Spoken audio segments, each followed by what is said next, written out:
Hola, buenos días. Bienvenidos a la edición número 52 del webinar que hacemos desde Aleasoft mensualmente. Esta vez vamos a tener un invitado especial para nosotros, Tomás García, de JLL. Tomás fue nuestro primer invitado externo cuando comenzamos los webinars hace ya más de 5 años. Y igual, siempre será bienvenido aquí con nosotros. El tema que vamos a tratar es perspectiva de los mercados de energía en Europa, visión de futuro y especialmente vamos a hablar del tema del almacenamiento. Vamos a dividirlo en dos temas: evolución y perspectiva de los mercados de energía europeos y contracted revenues para proyectos B mediante el mercado de capacidad y los optimizer agreement. La primera parte estará a cargo, como siempre, de Oriol Sartor González, que es Associate Partner de Aleaso. Estos días, del último webinar para acá, podemos decir que Mm, como novedad, los precios han subido. Los precios han subido bastante, esa parte la abrió. Los precios han venido subiendo más o menos desde noviembre de forma sostenida. Y vamos a ver que, bueno, entre las causas fundamentales está, bueno, hemos tenido en general en Europa un invierno más frío, el precio del CO2 ha subido y el precio del gas también, con lo cual, bueno, esto facilita que los precios sean disparados. Esto es un problema sobre todo para los grandes consumidores electrointensivos, que ya desde hace 5 años estamos diciendo en cada webinar que tienen que tener un PPA, que soltamos a los que nos escuchan como consumidores, que bueno, podemos ayudar en ese sentido a hacer coberturas o a gestionar un PPA también. El otro tema que vamos a tratar es el de las baterías. También en los últimos webinars hemos dicho que es el tema más importante de este quinquenio que comenzó en enero, es estratégico. mm, Cada vez va a ser más importante, si no ya. Los precios de las baterías han ido disminuyendo y ahora tenemos a la vuelta de la esquina ya los pagos por capacidad, cosa de la cual hablaremos ahora. El tema este que va a tratar Tomás, muy importante, el tema de los optimizadores, porque eso ya hemos hablado con algunos bancos, da una idea de que si un dueño de una batería gestiona esta batería a través de un optimizador, puede tener, vamos a decir, acceso a mejor financiación. Estos son los temas generales que vamos a tratar. Os exhortamos a hacer preguntas en la sección de abajo de preguntas y respuestas y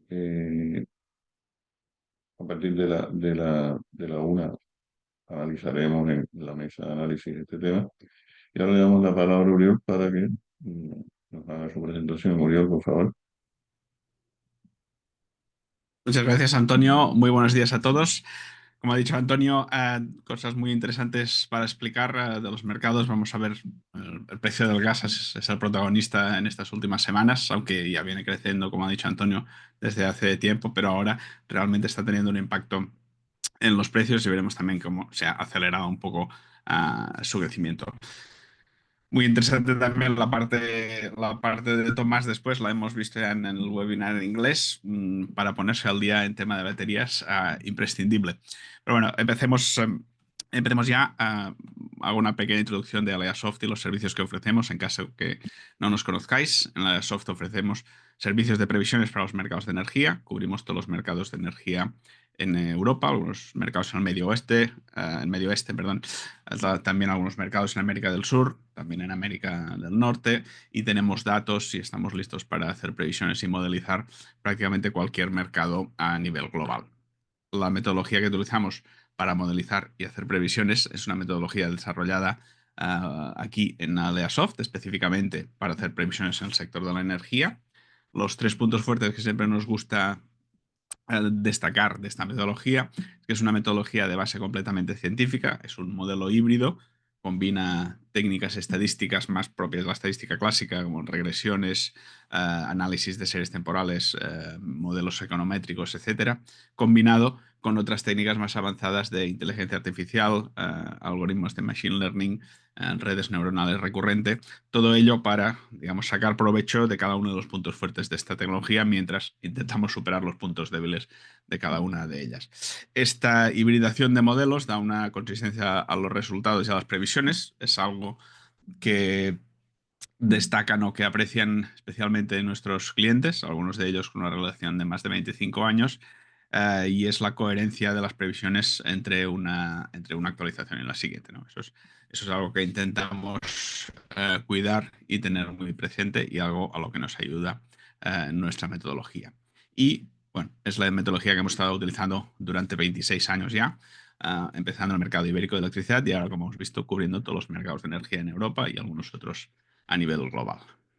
Los servicios que ofrecemos son muchos, han ido creciendo a medida que las necesidades de nuestros clientes también iban aumentando y el año pasado, en motivo del 25 aniversario de la compañía, pues intentamos organizar todos estos servicios bajo 6 divisiones, bajo 6 marcas, para que también nos fuera más sencillo de explicar, porque es, como digo, es un abanico muy grande y tiene su dificultad de hacer llegar el mensaje. Bajo la marca Lea Green hemos puesto todos los servicios de previsiones de largo plazo. Estamos hablando precios, demanda, producciones a 30 años vista. Bajo Lea Blue, los servicios de previsiones para el corto plazo. Estamos hablando de para horas siguientes, el día siguiente, hasta 2, 3 años en el horizonte. Bajo Lea Storage, todos los servicios que prestamos para proyectos de baterías y almacenamiento. Hablaremos un poco más después al final de esta primera parte. Bajo Alea Hub tenemos un par de marketplace para PPAs, marketplace también para proyectos renovables principalmente. Bajo Alea White todos los servicios de información, informes sobre el sector de la energía a nivel europeo, a nivel global. Realizamos informes periódicos sobre la evolución de los mercados, los podéis encontrar en nuestra web. También noticias de opinión sobre temas relevantes y actuales en el sector de la energía. Tenemos una base de datos que también normalmente vemos durante la exposición. Y también tenemos estos webinars que hacemos mensualmente. Esta es la edición número 52. Empezamos ahora hace 5 años.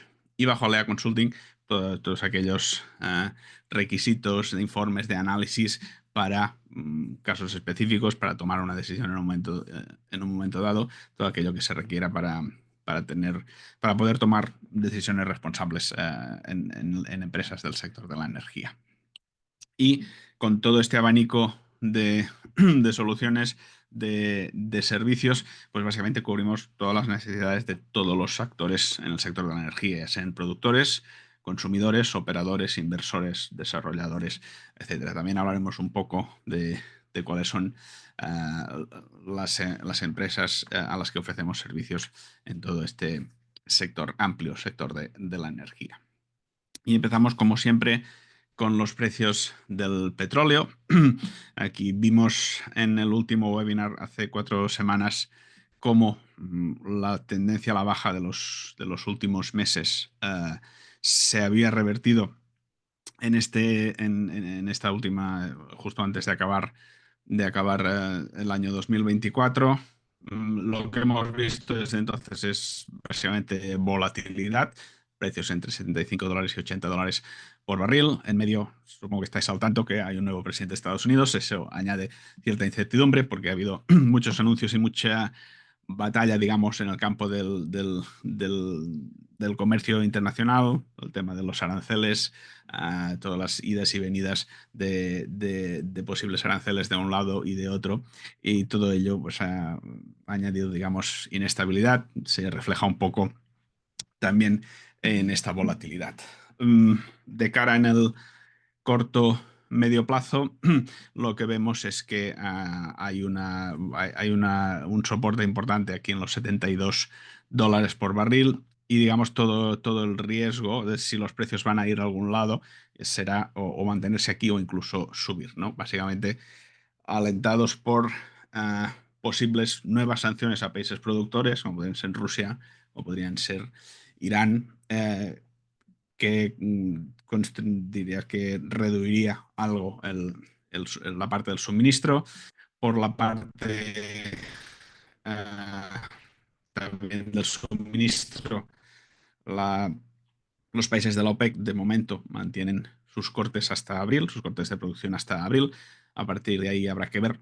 Hay cierta probabilidad de que los continúen extendiendo, ya llevan más de 12 meses retrasándolos. Habrá que ver, pero todo apunta a que los precios se deberían mantener por ahí, $75, $80 por barril. Y si pasamos al gas, que ha sido el protagonista en el último año, pero sobre todo en las últimas semanas, como ha dicho Antonio, lleva la mayor parte de 2024 los precios han estado subiendo. Ese ritmo de subida de precios se ha acelerado bastante claramente en las últimas semanas. Y aquí, básicamente, lo que está llevando los precios al alza es, como veremos, el nivel de las reservas, ¿no? En el webinar en inglés nos preguntaban por qué las reservas de gas están bajas. Bueno, bajas no es que estén, ahora mismo, como veremos, están al 50%, y estamos ya encarando el final del invierno, podríamos decir, ¿no? Por lo que bajas no están. Las reservas del gas están ahí para utilizarlo cuando se necesita. Ha sido un invierno relativamente frío, por lo que ha habido más demanda de gas para calefacción. También la industria está recuperándose, también ha aumentado la demanda de gas por parte de la industria. En cuanto a la producción de electricidad con gas, también ha aumentado. Hemos tenido relativamente poco viento durante este invierno. Hemos visto ya en webinars pasados algunos episodios de, de días concretos con muy poco viento, que han llevado a picos de precios bastante altos. Por lo que, digamos, estamos utilizando el gas que habíamos reservado para eso, ¿no? Habíamos empezado el invierno con las reservas al 100%, con las reservas prácticamente llenas. Y hemos gastado la mitad y casi estamos ya encarando el final del invierno. Por lo que no es que estén bajas, el problema es que están más bajas que el año pasado. De hecho, podría mostrar la siguiente. Están más bajas que el año pasado y la preocupación es no que nos quedemos sin gas este invierno, sino cuánto gas vamos a necesitar durante el verano para volver a tener las reservas llenas de cada invierno que viene. Rellenar las reservas durante el verano quiere decir que como más bajos acabemos, más tendremos que comprar. Y ya no tenemos el gas que viene de Rusia. Eso quiere decir que todo el gas de más que necesitemos vamos a tener que obtenerlo de gas natural licuado. Y cuando entras en el mercado de gas natural licuado, ahí es un mercado global. Ahí estás compitiendo con Asia, y donde la demanda de gas está subiendo mucho. Uh, y ahí también hay incertidumbre.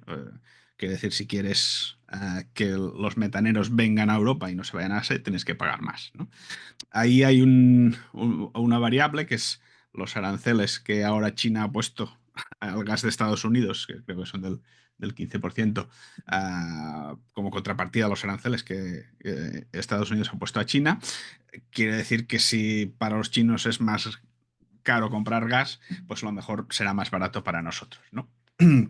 Bueno, ahí como vemos hay muchas variables, pero lo que muestran los precios es que lo que ve el mercado es preocupación, porque vamos a necesitar mucho gas durante el verano. Eso quiere decir que se espera mucha demanda y eso hace subir los precios. Eso veremos también cómo está impactando los precios de los futuros del gas para el verano, sobre todo, que ya veremos que también han subido mucho. Bueno, las reservas de gas, como he dicho, justo por debajo del 50% ahora, 19 puntos más bajos que el mismo momento del año pasado, y la incertidumbre es dónde acabaremos el invierno, que como vemos los niveles no es que sean extremadamente, perdón, no es que sean extremadamente bajos, pero dada la situación con el suministro de gas que tenemos, pues crea incertidumbre y preocupación para el verano. Los precios del CO2, un poco relacionado con el aumento en los precios del gas, pues ya vimos cómo desde finales del año pasado han roto la tendencia a la baja que tuvieron durante la segunda mitad de 2024, claramente al alza. Aquí básicamente, a medida que el precio del gas aumenta, cada vez es más favorable, más económico, más rentable producir electricidad, por ejemplo, con carbón, o producir calor con carbón, que no con gas. Si produces con carbón, pues emites más CO2, por lo que la demanda de derechos de emisión aumenta. Si sube la demanda, pues también suben los precios, ¿no? Los precios están subiendo mucho, como vemos, estamos ya a niveles de 2023. Si lo miramos con la perspectiva histórica de los precios del CO2, que hemos explicado muchas veces que la tendencia de estos precios en largo plazo es al alza, porque es un instrumento para favorecer o incentivar el cambio a combustibles más limpios, de manera que la oferta de derechos va disminuyendo cada año, de manera que cada año hay menos, por lo que los precios se espera que suban y de esa manera se incentive abandonar tecnologías que emiten CO2 frente a tecnologías y combustibles que emiten menos o que no emiten. Y si miramos y dibujamos lo que podría ser esta tendencia de precios a largo plazo, que se espera que sea alrededor de 120 euros la tonelada alrededor de 2030, pues digamos que estamos ahora mismo con estos precios más o menos allí donde se esperaría que estuviéramos mirando ya hacia el largo plazo. Vamos a ver ahora cómo han ido los mercados de electricidad durante estas últimas semanas. Como siempre, aprovechamos esta ocasión para mostrar nuestra base de datos online. Es uno de los servicios que ofrecemos a nuestros clientes, una base de datos con todas las variables que son de interés para el sector de la energía. Los agrupamos por mercados eléctricos, por tipos de datos. Tenemos todos los mercados eléctricos de Europa, algunos de fuera de Europa. Estamos añadiendo nuevos cada día. Datos macroeconómicos, datos de futuro, etc. Todo aquello que pueda ser relevante para el sector de la energía. Y lo que vemos aquí son los precios medios mensuales para los principales mercados de Europa. Y el último mes completo de datos que tenemos es enero.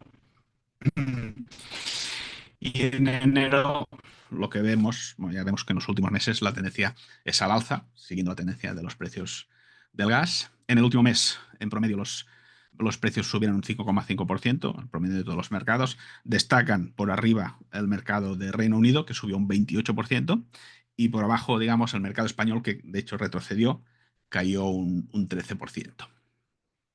Si hacemos un zoom en los últimos meses, esto es el promedio diario de los precios desde diciembre.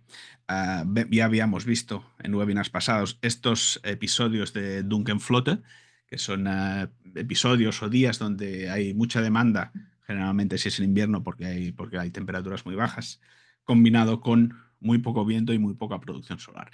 Y entonces cuando se producen estos picos de precios. En general, bueno, como vemos en las últimas semanas, la tendencia es ligeramente al alza, siguiendo el incremento de precios del gas que hemos visto. Como es habitual, los precios más altos marcados por Italia, que está aquí en verde, y en el último mes, gracias a la caída de precios en el mercado ibérico, el mercado de España y Portugal ha pasado a ser el con precios más bajos, sustituyendo a Francia, que era el que lo era hasta ahora.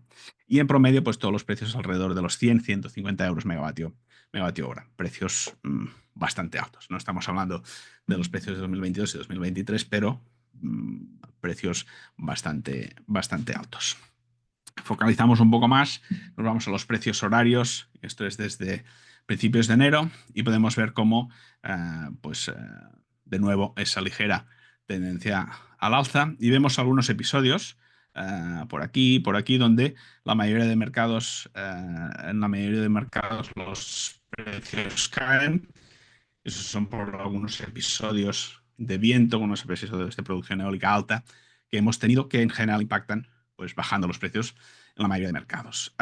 Lo que destaca aquí es que algunos mercados, como es el italiano, que está aquí en verde, pues básicamente no se mueven, ¿no? Podemos pensar, bueno, a lo mejor es que no hizo viento en Italia en esa época, pero si miramos un poco más en detalle, vemos aquí para el mercado español, perdón, el mercado español, desde enero, desde el principio de enero, en azul el precio, en rojo la producción eólica, y vemos cómo los episodios de mucho viento, de mucha producción eólica, se correlacionan mucho con episodios de precios muy bajos, es decir, precios que normalmente están alrededor de los 150 euros megavatio hora. Durante episodios de mucho viento, pues caen claramente por debajo de los 50 euros megavatio hora, o sea, un impacto muy claro. Si miramos, por ejemplo, Francia, en este caso son promedios diarios, pues vemos lo mismo, ¿no? Episodios con mucha producción eólica se correlacionan muy bien con, eh, momentos de precios muy bajos. Si vamos al caso italiano, que es el que destacábamos, aquí vemos cómo, un poco independientemente de la producción eólica, y vemos que ha habido episodios de producción eólica bastante alta, el precio básicamente continúa bastante insensible a esta producción eólica. Y esto es básicamente porque el mercado italiano depende en gran parte de mucha producción con gas, de ahí que esté tan expuesto a los precios del gas. Tiene mucha renovable, pero comparado con la producción que tiene de gas, pues es mucho menor que en otros países, como podría ser el mercado ibérico. Y de ahí que, al ser un mercado marginalista, si no tienes suficiente energía como para claramente desplazar un volumen bastante importante de producción con gas, pues tus precios, digamos, continúan bastante insensibles e independientes de la producción hidroeléctrica, perdón, renovable en general. Y de ahí que los precios en el mercado italiano sean normalmente también los precios más altos. Y volvemos a las diapositivas y continuaremos con los mercados de futuros que están viendo hoy los mercados sobre la energía que se va a entregar en un futuro.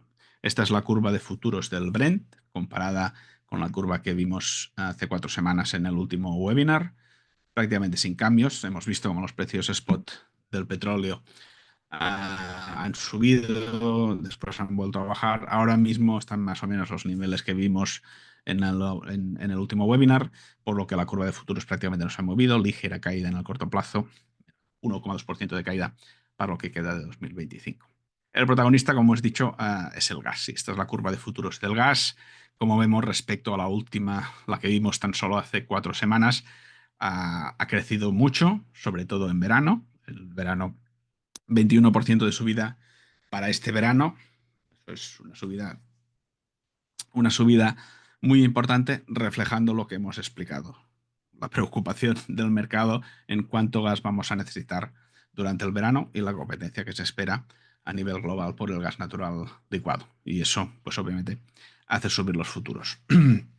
Y no solo en verano, sino también en los siguientes inviernos y veranos, hasta 2026, subidas de más del 10%.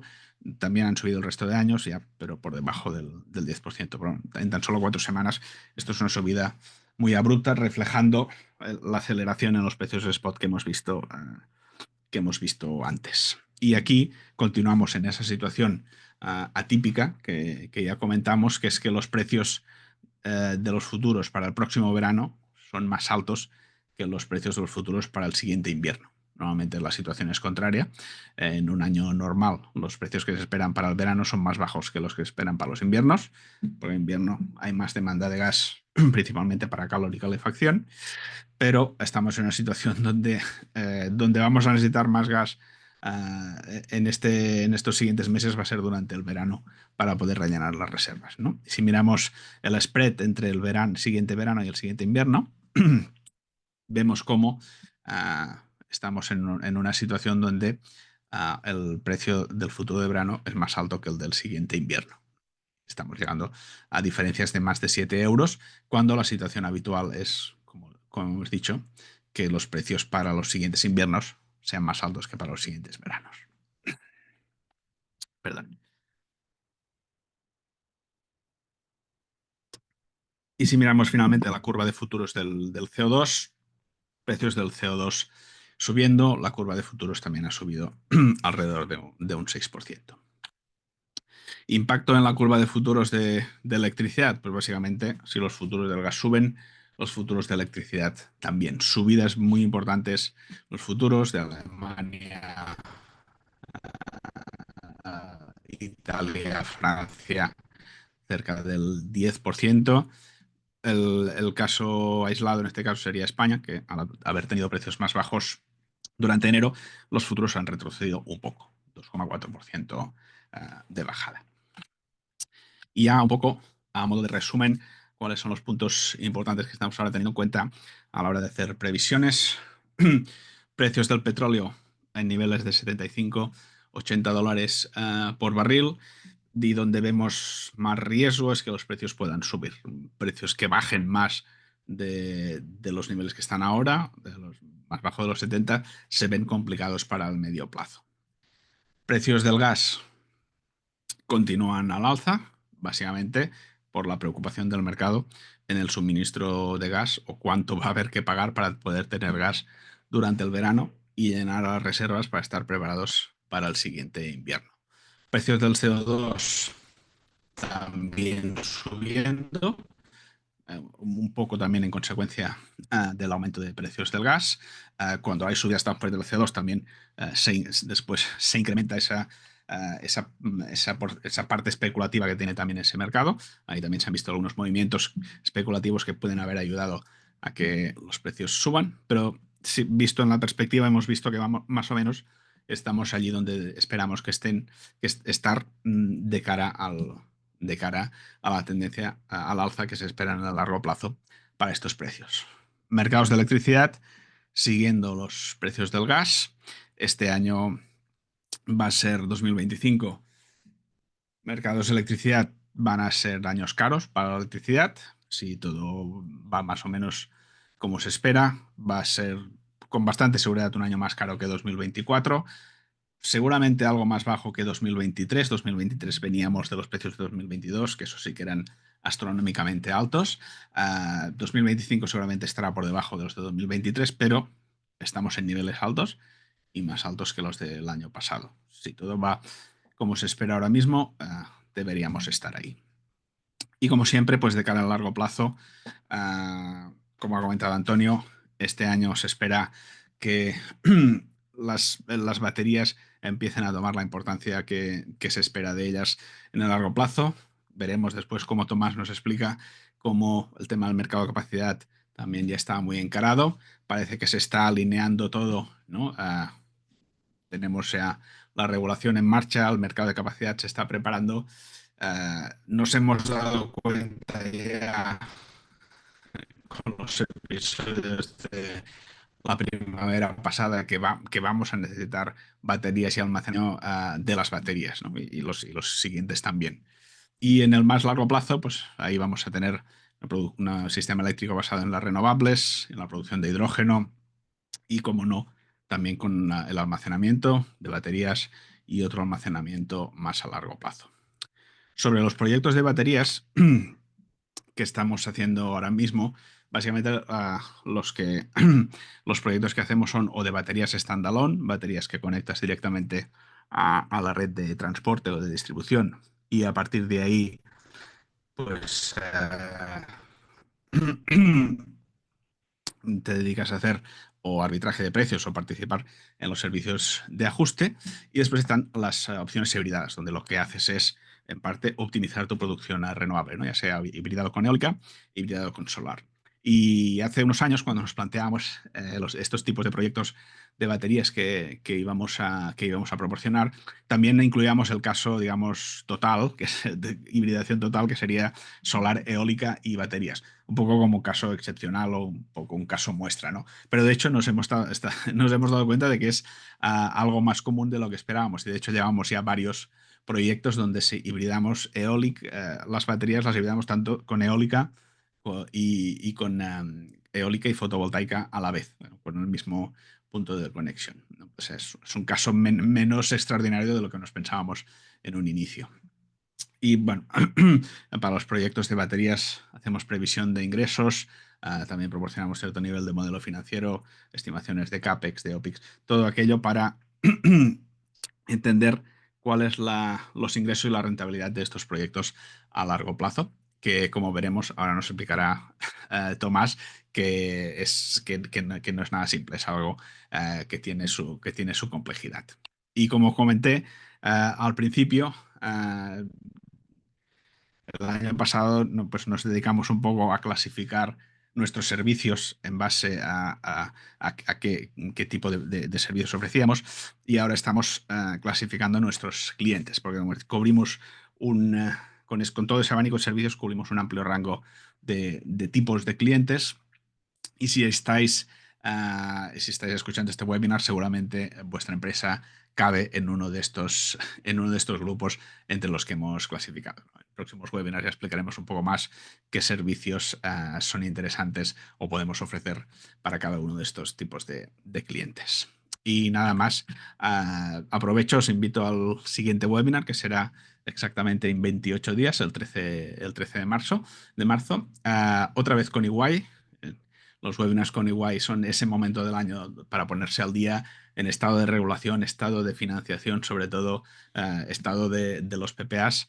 O sea, el encuentro anual con EY, como siempre, muy interesante.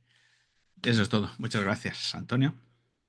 Gracias, Uriol. Muy interesante tu intervención. Eh, Primero quiero exhortar a nuestro público, que es bastante numeroso. ¿No?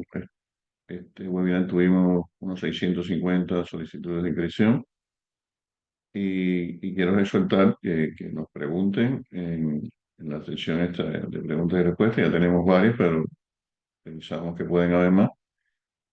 Este tema de las baterías nos están preguntando constantemente en todos los foros, o sea que aquí esperamos que tengamos 80 preguntas por lo menos, ¿no? Y aprovechar la generosidad de Tomás, que está aquí con nosotros, para que nos ayude a responder. Recordamos también que las preguntas recomendamos hacerlas, vamos a decir, poniendo a quién va dirigida preferentemente, ¿no? Entonces, bueno, sin más dilación, le damos la palabra a Tomás. Tomás, por favor. ¿Qué tal? Buenos días a todos. Muchas gracias, Antonio, Oriol y Alejandro. Voy a compartir mi presentación y ponerla en pantalla completa. A ver si funciona.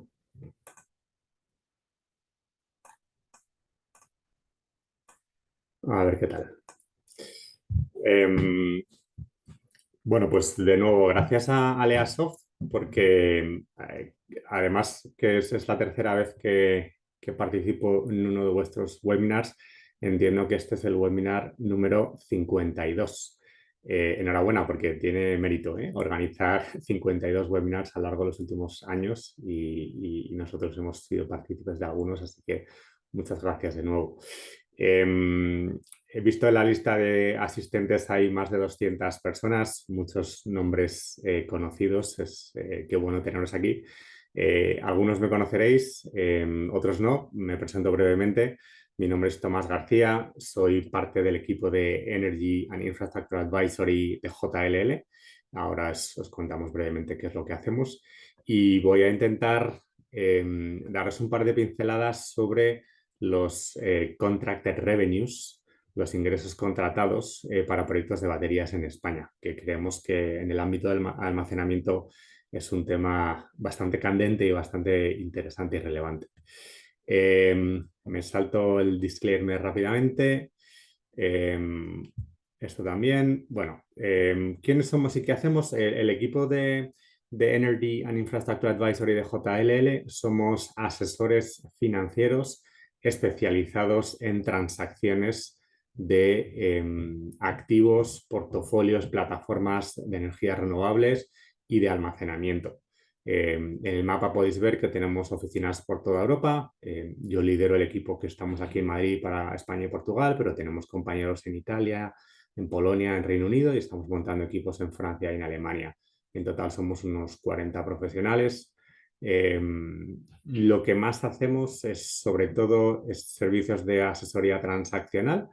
Ayudamos a nuestros clientes a comprar, vender activos, plataformas renovables. También ayudamos a levantar capital, deuda o equity.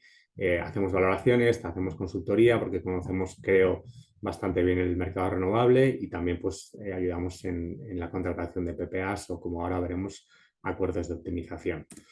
Más específicamente en el mundo de las baterías, creo que se puede decir que somos, bueno, no es que lo digamos nosotros, es que lo dice gente como Inframation, somos el asesor número 1 en transacciones de baterías en Europa. Hemos cerrado 52 transacciones hasta la fecha en 13 países distintos, incluido España, pero sobre todo en Reino Unido, como sabéis, en Italia, en Polonia, en Alemania, en Holanda, en Francia, en fin, en un montón de países. Y con lo cual creo que dentro del ámbito del almacenamiento tenemos un muy buen entendimiento de ese mercado, del modelo de negocio, de los inversores que están interesados, en fin, sabemos creo que un poquito del mundo de las baterías. Entonces vamos a hablar brevemente sobre un concepto que para mí es importante como contexto para esta presentación, que es el revenue management. Si pensamos en activos de energías renovables, estos activos, con o sin baterías, pueden generar ingresos de muchas formas, de múltiples fuentes. Y este gráfico intenta dar una especie de visión general que no pretende ser completa, pero sí con cierto nivel de detalle, para dar la idea de que activos de energías renovables, eólicos, solares o de baterías o cualquier combinación o otras tecnologías pueden generar ingresos de muchas formas distintas. Si miramos un poco hacia la izquierda de este gráfico, podemos ver pues, que pueden vender energía a través de mercados mayoristas, el diario, el intradiario, el continuo, pueden vender energía bajo futuros, pueden vender energía bajo PPAs, a largo plazo, corto plazo, o incluso pues todavía hay mucho, sobre todo en Europa, de pues, esquemas públicos, digamos, ¿no? Subsidios de los gobiernos como Feed-in Tariff, Contract for Difference, en fin. Si nos vamos hacia el lado derecho de la gráfica, podemos ver que estos activos de renovables también pueden generar ingresos adicionales participando en mercados auxiliares, en mercados de servicios de balance. En España, pues los que están remunerados son esos cuatro que vemos ahí, primaria, secundaria, banda primaria me refiero, banda secundaria, terciaria, reserva de sustitución, perdón que no me salen las palabras en español, y restricciones técnicas. Perdón, la banda primaria en España no está remunerada, pero bueno, lo ponemos ahí como de una forma genérica porque en otros países sí lo está.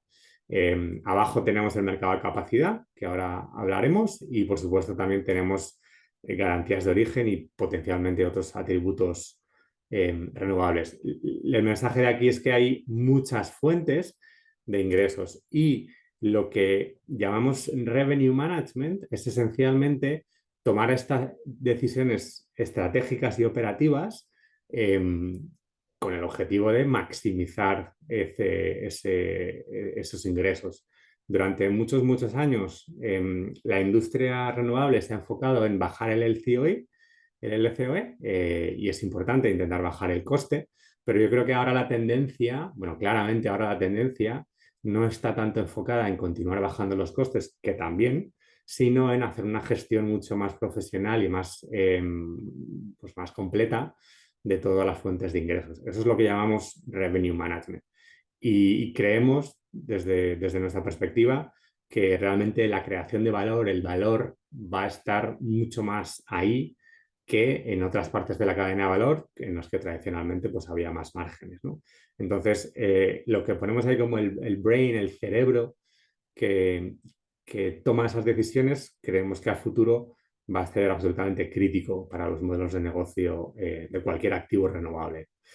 Respecto a las baterías, lo interesante que hay que mencionar es que las baterías ayudan y mucho a gestionar ese revenue management porque pueden participar en multitud de esas diversas fuentes de ingresos. Y esto es un poco lo que dibujamos en esta diapositiva. Ingresos para baterías. Básicamente creo que podemos diferenciarlos, y aquí con ciertas salvedades, podemos clasificarlos o diferenciarlos en dos grandes categorías. No contratados o merchant, si los queremos llamar así, frente a contratados. Los no contratados sabemos que son, pues lo que hemos dicho antes, arbitraje básicamente en el mercado mayorista, que bien sea en el diario, en el intradiario, en el continuo, da igual, al final es comprar a horas o a cuartos de hora dentro de poco baratas y vender a horas caras. Y ahí haces un margen, un arbitraje. Y en respecto a los servicios de balance, pues tenemos esas cuatro posibles fuentes de ingresos, cuatro mercados en los que pueden participar las baterías. Banda de regulación secundaria, terciaria, reserva de sustitución y restricciones técnicas. Entonces, todos estos 5 fuentes de ingresos pues son a mercado, no sabemos cuáles van a ser los ingresos a futuro y eso es el riesgo merchant, ¿no? En cuanto a fuentes de ingresos contratadas, pues yo diría que tenemos 2 o vamos a tener 2, quizás más en el futuro, pero de momento sobre las que tenemos más visibilidad son estas 2, ¿no? El mercado de capacidad, que pone ahí upcoming, o sea que parece que va a venir y ahora hablaremos sobre él. Y, en segundo lugar, acuerdos con optimizadores, que también hablaremos ahora. Entonces, respecto al mercado de capacidad, yo creo que probablemente todo el mundo en esta llamada ya sabe que hay una nueva regulación, un nuevo borrador de orden ministerial que ha sido objeto de una consulta pública que terminó, si no recuerdo mal, el 28 de enero, o sea, hace un par de semanas apenas, lanzada por el Ministerio. Y bueno, pues ahora el Ministerio está recolectando todos esos comentarios para sacar una versión final. Este borrador ya nos dice muchas cosas de cómo va a ser este mercado de capacidad. Nos da información, pues todavía igual a un poco alto nivel, pero ya resuelve muchas dudas. Como decimos, bueno, aquí están listadas algunas de las cosas principales de ese borrador. Obviamente no está todo. Ya hemos comentado que ha sido objeto de consulta pública. Interesante, permite la participación de generación, de almacenamiento, de demanda y de agregación. Esto es bueno, no diría que es una novedad, pero es una clarificación importante. Lo que sí parece una novedad es que el Ministerio está pensando en 3 tipos de subastas: una subasta principal, una subasta de ajuste y una subasta transitoria, o unas subastas de ajuste y transitorias. La subasta principal hemos puesto ahí T-5, que, bueno, siguiendo un poco la nomenclatura de otros países, significa que básicamente tienes 5 años desde que ganas el concurso hasta que tienes que empezar a prestar el servicio. ¿Durante cuántos años prestas ese servicio? Pues, bueno, ahora hablaremos, pero podría ser hasta 15 años. Luego hay subastas de ajustes. El Ministerio, digamos, te reserva la capacidad de, si ve que el mercado eléctrico necesita de más mercados de capacidad para, bueno, pues los ajustes que hagan falta para cubrir la demanda, cubrir la seguridad de suministro.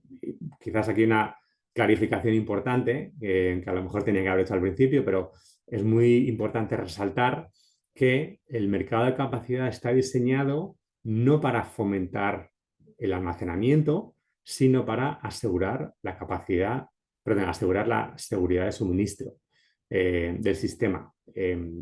Y ese es el objetivo principal, la seguridad de suministro. Luego, si a raíz de eso se facilita que se instalen más baterías, pues fenomenal, pero no es ese el objetivo principal.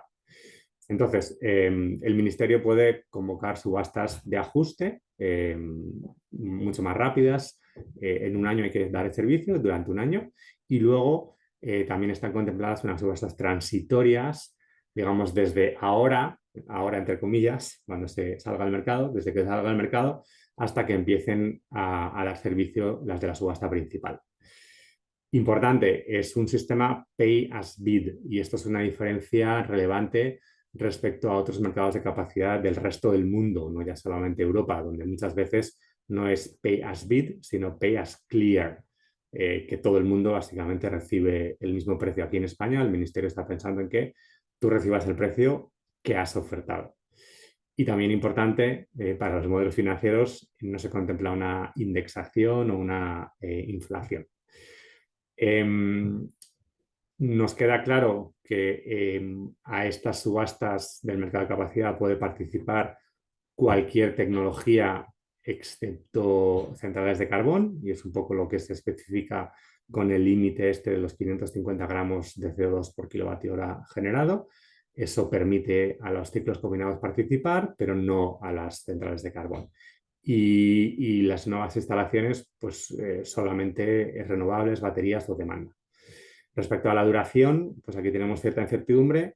Sabemos que para las instalaciones existentes esos periodos de servicio van a ser 12 meses, un año. Para las nuevas instalaciones, el borrador de la orden ministerial habla de hasta un máximo de la mitad de su vida útil, que bueno, se está interpretando como hasta 15 años, pero insistimos que todavía no sabemos. Y para la demanda, pues entre 1 y 10 años a decidir por la demanda, que eso es bastante interesante, que es la propia demanda la que decide. Y luego también una cosa relevante es que este mecanismo de capacidad o la remuneración de este mecanismo de capacidad no es compatible con otro tipo de ayudas o subsidios o esquemas de compensación pública, digámoslo así. Pues, por ejemplo, no es compatible con el RECOR. ¿Vale? Entonces, esto es lo que sabemos hasta ahora. Pero realmente hay muchas cosas o varias cosas, pero muy importantes, que todavía no sabemos. Y esperemos que se aclaren y probablemente estas se aclararán no ya cuando realmente se apruebe la orden ministerial, sino cuando se convoque el primer concurso.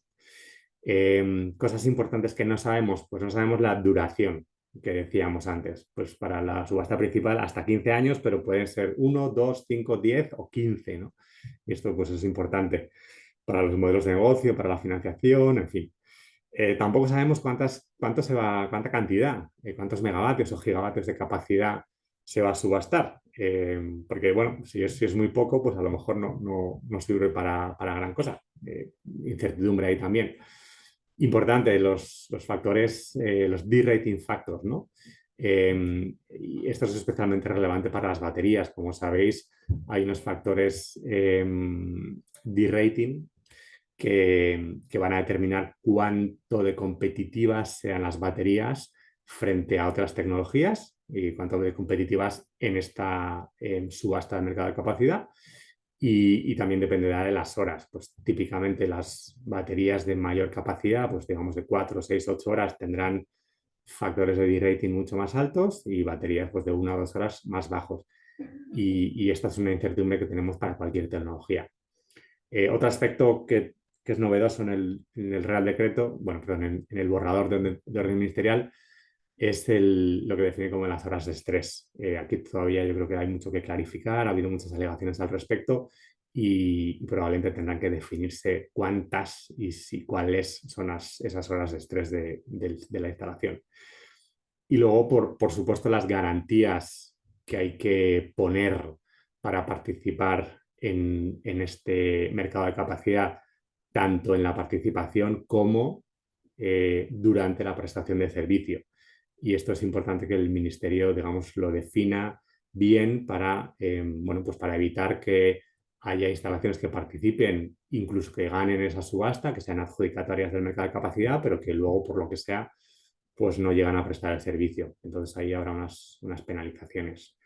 Y por último, pues no sabemos en qué plazos está pensando el Ministerio en convocar estos concursos.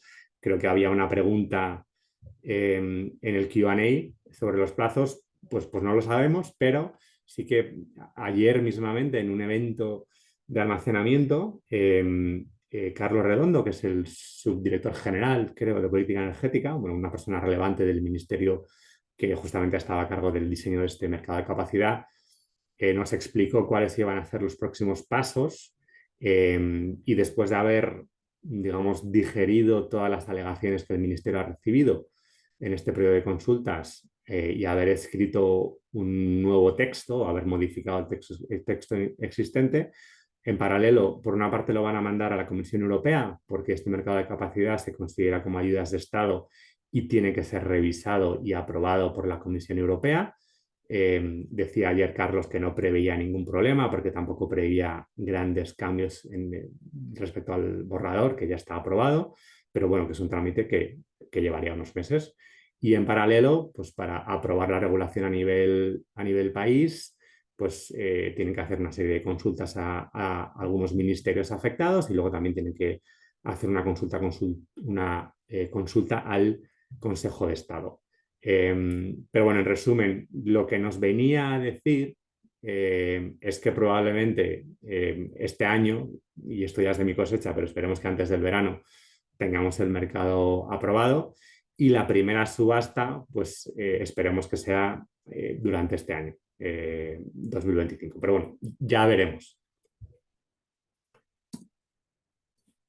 Vale, igual voy a acelerar un poquito porque son menos 10 ya y hay todavía bastante contenido. Vamos a hablar de optimizadores y acuerdos como optimizadores. Bueno, como seguramente muchos sabéis, la figura del optimizador es un agente que esencialmente es el que permite a la batería participar en los distintos mercados, tanto de electricidad como de potencia, de energía como de potencia, y generar ingresos. Digamos, la figura equivalente para una planta solar o eólica sería como un representante del mercado. La diferencia es que el optimizador, y ahora veremos, puede también ser el que optimice la operación de la batería. Entonces, con esa perspectiva, y aquí estoy simplificando, o estamos simplificando muchísimo, pero creemos que se podría decir que el optimizador tiene que tener dos cosas para ser un optimizador. Por una parte, tiene que tener esas capacidades de acceso a mercado, lo que en inglés se llama el route to market, y por otra parte, tiene que tener esas capacidades de optimización, lo que nosotros llamamos el cerebro, y ahora explicaremos a qué nos referimos. Respecto al route to market, bueno, pues estar habilitado por OMIE para operar en Mibel, estar habilitado para participar en los mercados de balance o los servicios de balance que gestiona Red Eléctrica, tener una zona de regulación, que es un requisito importante para participar en banda secundaria. En España hay como 18 entidades que tienen zona de regulación y por otra parte tener un centro de control. Digamos que son aspectos más técnicos para participar en esos mercados. Y luego está el cerebro de la operación, por decirlo de alguna manera. Tiene que tener esa capacidad, esa habilidad para poder decidir qué hacer con la batería en cada momento. Y eso también implica pues, tener capacidades de predecir o hacer forecast, bueno, pues del cuáles pueden ser los ingresos en los distintos mercados. Este tipo de optimizadores suelen ser, digamos, tecnológicamente muy avanzados, utilizan muchas veces herramientas, como decía antes Uriol, de inteligencia artificial, de machine learning, etcétera. Y luego, bueno, pues suelen tener una plataforma de IT bastante desarrollada para comunicarse con el EMS, el Energy Management System de la batería y justamente para transmitirle esas órdenes a la batería sobre qué hacer. Lo que llamamos el cerebro está, digamos, en el centro de la optimización de las baterías y es lo que realmente va a constituir una ventaja competitiva crítica para maximizar los revenues frente a otros players.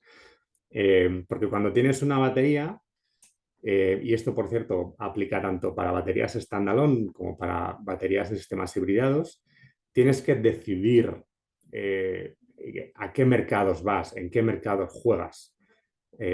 Pues tienes que decidir si vas a arbitraje o en el diario o en el telediario o si participas en servicios de balance y en cuáles. Obviamente, si estás en los mercados de capacidad. Entonces, al final, tienes que tomar muchas decisiones constantemente. De hecho, tienes que tomar tantas como 35.040 decisiones al año, que son básicamente los cuartos de hora que hay en un año, recordando que a partir de, creo que son principios de junio, cuando vamos a tener un mercado cuarto horario en España. Con lo cual, realmente es importante tener este cerebro, digamos, bien afinado para tomar estas decisiones que lo que intentan es maximizar los ingresos de la batería, obviamente. Entonces, respecto a los optimizadores y sus acuerdos, hay gente que se dedica a hacer esto, básicamente, que son los optimizadores y puedes firmar contratos con ellos para que te ayuden a optimizar tu batería, te ayuden a hacerte el road to market, te ayuden con ese cerebro para tomar esas decisiones operativas. Desde JLL, que como digo, pues creo que es un mercado que conocemos bastante bien, pues llevamos algunos meses hablando con pues multitud de esos actores que se están perfilando como posibles optimizadores para proyectos de baterías en España. Ahora mismo hay entre 15 y 20, muchos son conocidos, son las utilities tanto nacionales como internacionales, pues que tradicionalmente, por ejemplo, en España han firmado PPAs, pero también hay otros actores nuevos, hay actores mucho menos conocidos, pero también españoles que están intentando hacerse un hueco. Hay actores que vienen de mercados de baterías más maduros como Reino Unido y como Alemania. Entonces, bueno, pues llevamos un tiempo hablando con ellos y entendiendo qué productos de optimización están diseñando, cómo lo están pensando, qué tienen. Y lo que quiero decir es que este es un mercado, el mercado de los acuerdos con optimizadores, todavía inmaduro y en formación.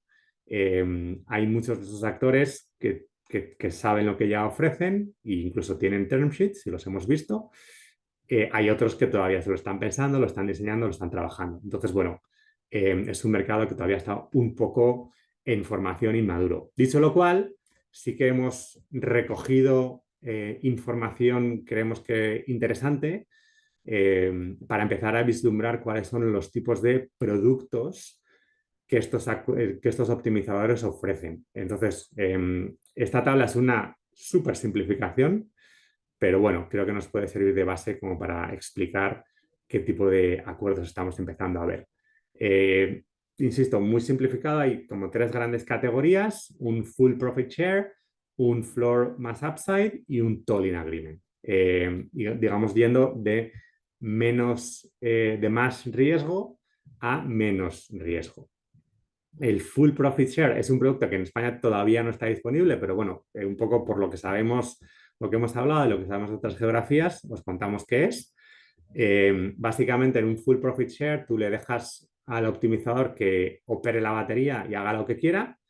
Bueno, haga lo que quiera, importante, y esto aplica para todos los productos, ciñéndose a una serie de restricciones técnicas que son las que hemos escrito en la última fila de la slide, ¿no? De la tabla.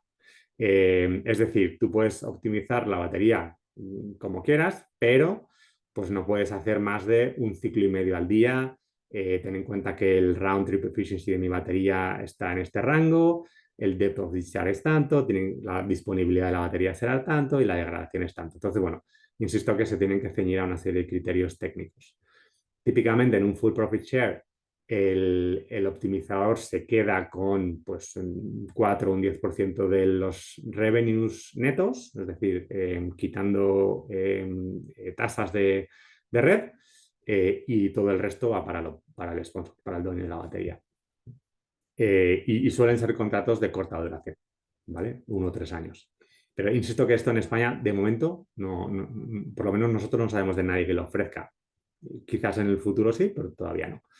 Lo que sí ya hay en el mercado es esta estructura de floor y upside. En particular, hay varios optimizadores que ya tienen productos de un, llamémoslo, batería virtual, que esencialmente es un swap financiero en el cual el optimizador te nomina las horas del diario o del intradiario. Tú luego haces lo que quieras con la batería, eres libre de operarla como quieras, y luego hay un neteo financiero de los ingresos, insisto, solamente el diario e intradiario, que es lo que efectivamente supone de facto un floor para el sponsor. Entonces, niveles de floors, pues para baterías de 2 horas, lo que estamos viendo ahora en el mercado está en torno a 40 a 60 mil euros por megavatio instalado, no megavatio hora, insisto, megavatio para 2 horas, más pues en torno a 50-70% de todo lo que pase por encima de eso. Para 4 horas, obviamente los niveles suben un poquito, 60-80 mil euros por mega, más lo que pase, 50-70% de lo que pase por encima. Y el optimizador esencialmente se queda pues, el resto, entre el 10 y el 30% de los net revenues por encima del floor. Estos contratos sí que ya hay ofertas a largo plazo, lo más que hemos visto es a 10 años, pero bueno, con 10 años ya empieza a ser bancable y empieza a tener sentido para mucha gente. Vale, me avisan de que son ya la 1, me voy a pasar unos minutos. Y luego, por último, tenemos el famoso tolling agreement. El tolling agreement es como una especie de precio fijo. El optimizador, de nuevo, opera la batería como quiere en todos los mercados que quiere. Insisto, va ciñéndose a una serie de restricciones técnicas que se definen en el contrato y básicamente le paga un precio fijo al sponsor. Ahí hemos puesto unos niveles, pues para 2 horas en torno a 70-80 mil euros, para 4 horas 90-100 euros por megavatio, y luego el optimizador pues se queda todo por encima del floor. Y aquí pues también podemos ver productos hasta 10 años. ¿Vale? Entonces, bueno, insisto que estos son términos indicativos, un mercado de información, pero creo que os puede dar una buena foto de por dónde se están empezando a mover estos tipos de contratos. Todavía no sabemos de ningún proyecto que realmente haya firmado ninguno de estos contratos. Como sabéis, hay muchísimo pipeline en España en desarrollo. El otro día se dijo que 23 gigavatios con solicitudes de acceso y conexión de baterías solamente. Pero sí sabemos que hay algunos proyectos, pocos, pero igual media docena, que ya están ready to build o están a punto de estar ready to build. Y además algunos son proyectos, bueno, relativamente grandes, incluso hasta 50 megavatios. Entonces, esos proyectos ya sí que necesitan conseguir algún tipo de acuerdo de optimización, como quien dice, para mañana. En algunos casos, incluso porque quieren ayudarse de estos o quieren apalancarse en estos acuerdos para financiarse. Obviamente, solamente son financiables los acuerdos que dan un floor o un tolling y siempre y cuando la contraparte, el optimizador, sea una contraparte perfectamente bancable. ¿Vale? Vale, última slide, un poco de publicidad. Si me permitís un minuto, como digo, en JLL somos Tomás, asesores financieros, conocemos Tomás, este... no hay prisa, o sea, continuamos después con la mesa, o sea, Bueno, ya adelante. termino, Antonio, no te preocupes. Os decía que en JLL somos asesores financieros, creo que conocemos el mercado del almacenamiento muy bien. Obviamente también hacemos transacciones de plantas solares, eólicas, biomasa, hidrógeno, tenemos mandatos de hidrógeno en España, en fin, que no solamente hacemos baterías, pero baterías hacemos y lo conocemos muy bien. Y bueno, pues a cualquier desarrollador os podemos ayudar si queréis vender vuestros proyectos, tanto en desarrollo como más avanzados, bajo un mandato sell-side. Ahí conocemos muy bien quién está interesado en comprarlos. Os podemos ayudar a buscar y firmar esos acuerdos de optimización, os podemos ayudar a levantar capital, os podemos ayudar con el modelo financiero para baterías y para inversores, pues lo mismo, pero desde el lado del comprador, ¿no? Podemos ayudar en la compra, en la negociación de esos contratos y también pues consultoría o ayudaros con la modelización financiera de esto, que por cierto, modelar un proyecto de baterías es bastante más complejo que modelar una solar o una eólica. Y bueno, me paso estas dos slides y eso es todo. Muchísimas gracias por vuestra atención. Espero que haya sido interesante y ahora, Antonio, encantado de responder preguntas y entrar en un debate. Gracias, Tomás. Muy interesante tu presentación. Vemos que tenemos muchas preguntas. Gracias, Julián, también. Tu presentación también, como siempre, muy buena. Tomás, habías comentado que era tu tercer webinar. Es tu tercer webinar como ponente, pero el cuarto, porque uno fuiste invitado como en la mesa de análisis, o sea que Muy y bien. está, por supuesto, invitado a los próximos que haremos, ¿no? Eres un invitado especial para nosotros, fuiste el primero. Gracias. Comenzaste hace 5 años, en marzo del 2020, el el primer invitado fuera de la empresa. Estos webinars, que ya hemos hecho 52, hemos hecho 52 en español, pero hemos hecho 52 en inglés también. A las 10 de la mañana lo hacemos en inglés, todos están grabados. Podéis acceder a esta biblioteca que tenemos. Y originalmente lo habíamos diseñado para clientes de Aliasor y bueno, excepcionalmente invitamos a distintos amigos, distintas personas que son, vamos a decir, clientes potenciales de Aliasor. Entonces, volvemos a soltarlo. Hay muchas preguntas, pero bueno, podéis hacer más. Yo creo que hay que aprovechar que tenemos a Tomás aquí, que es un experto en este tema, bueno, y en muchos temas de mercado también. Y vamos a pasar a responder. Uriol, me imagino que ya tengas alguna, veo que estás marcado. Sí, sí, hay algunas. Empezamos por las que no son de baterías y así después ya nos podemos centrar en la batería. Dice, ¿pueden comentar la situación del cierre nuclear a la vista de los últimos datos e iniciativas políticas de las consecuencias que está teniendo en Alemania el cierre de las nucleares? Bueno, ya hemos comentado varias veces el tema del calendario de cierre de las nucleares que está aprobado ahora mismo en España. Eh, ya lo dijimos en el momento en que se aprobó, es decir, el calendario tendrá sentido el ritmo de cierre dependiendo de cómo esté el mercado en ese momento, ¿no? Quedan ya unos 2 años para el primer cierre. Habrá que ver cómo estamos en ese momento. El debate continúa abierto, si bien el calendario en principio está cerrado, aunque eso no lo podemos decir. Nosotros creemos que el debate continuará abierto. El debate de cuándo cerrar las nucleares. Que las nucleares continúen a largo plazo en el sistema eléctrico español, eso parece bastante improbable, a no ser que la situación cambie radicalmente, pero de momento, con los escenarios que vemos a largo plazo, la nuclear en el largo plazo no tiene mucha cabida en el sistema eléctrico español. Comparando con el caso de Alemania, pues, claro, es difícil comparar directamente. En Alemania se cerraron en un momento donde básicamente la sustituían por gas, aunque tenían mucha renovable. Ese momento la sustituían por gas. Cuando el gas empezó a ser muy caro o cuando hubo menos gas, pues obviamente ahí mm, también entró el carbón y obviamente seguramente el momento en que cerraron, pues difícil de prever lo que iba a pasar, pero obviamente, bueno, ya se ha visto que no fue el mejor momento. En España, diría, la situación es un poco distinta. Hay momentos realmente, en primavera lo hemos visto, donde estamos viendo cómo un sistema eléctrico podría funcionar sin nucleares. En el largo plazo no vemos necesidad de esa potencia firme que dan las nucleares. Parece, no sé si a raíz de lo de cómo está haciendo, cómo fue, o de las consecuencias que se están viendo del cierre nuclear en Alemania.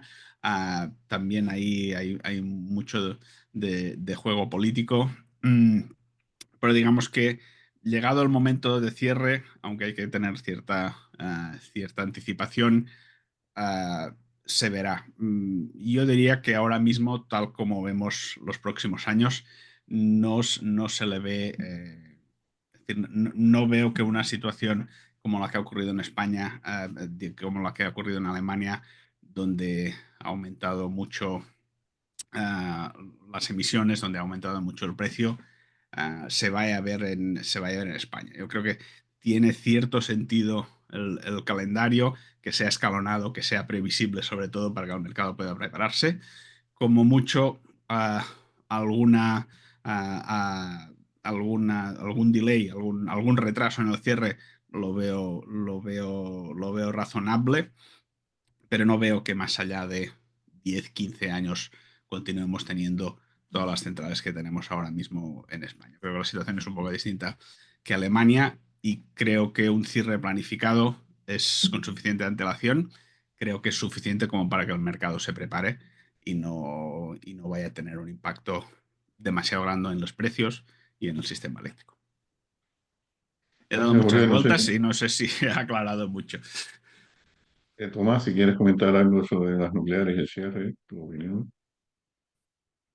Eh, no, no sabría deciros. Prefiero aquí que los expertos como vosotros habléis del potencial cierre de las nucleares.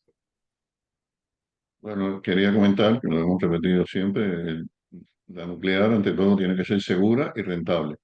Con todos los impuestos que están pagando las nucleares, han dejado de ser rentables de alguna forma. Ahora el precio es alto, pero recordemos que hay muchas épocas en que el precio ha sido muy bajo y las nucleares han estado en pérdida.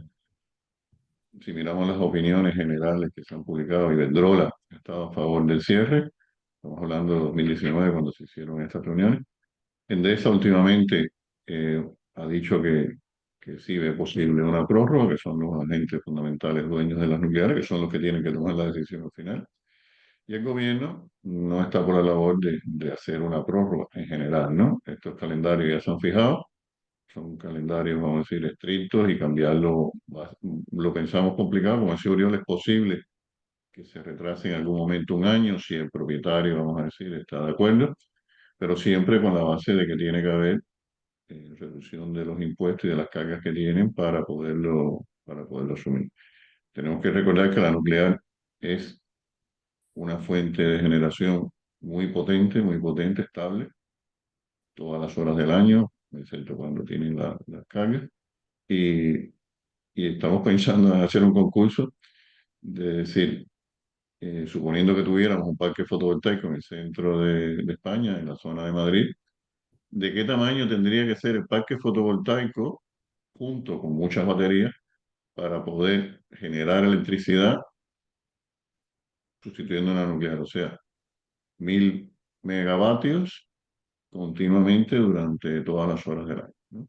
O sea, estamos hablando de un parque de muchos, muchos kilómetros cuadrados y unas baterías gigantescas. O sea, para poder, con ese parque fotovoltaico, así, generar cuando hay electricidad, y cuando no hay electricidad hay que almacenar para el resto de las horas del año. Eso sería, estamos pensando en hacer este concurso para ver cuál es la opinión. Hay que hacerlo por meses porque cada mes es diferente. O sea que esto tenemos que tener en cuenta que también, si a medida que vayan cerrando las nucleares, va a dar una gran oportunidad a las renovables a que entren.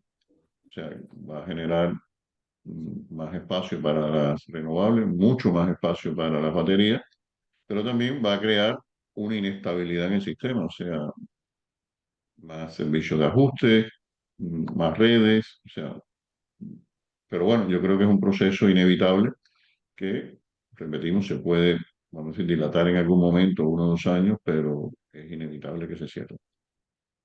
Eh, Tomás, por favor, tienes Sí, algunas preguntas ahí, muchas preguntas. sí, No obstante, soltamos al público que nos está siguiendo que, bueno, aproveche que está Tomás y te siga preguntando, ¿no? sí, bueno, voy a ir respondiendo algunas preguntas, la verdad es que hay muchas y muy variadas, sin ningún orden en particular, pero por ejemplo, David Rodríguez nos pregunta sobre cómo hacemos la modelización financiera en cuanto a los plazos. Aquí David te diría que podemos modelar fácilmente 30 años, incluso más, pero hay que tener muy en cuenta que las baterías tienen una cierta degradación, y probablemente en esos 30 años vas a tener que hacer un repowering o revamping o los dos, al menos una, sino dos veces. Normalmente el estándar es que, como sabes, la degradación se refleja en que el state of health de la batería va cayendo, y normalmente se suele hacer un repowering o un revamping cuando ese state of health llega en torno al 65-70%.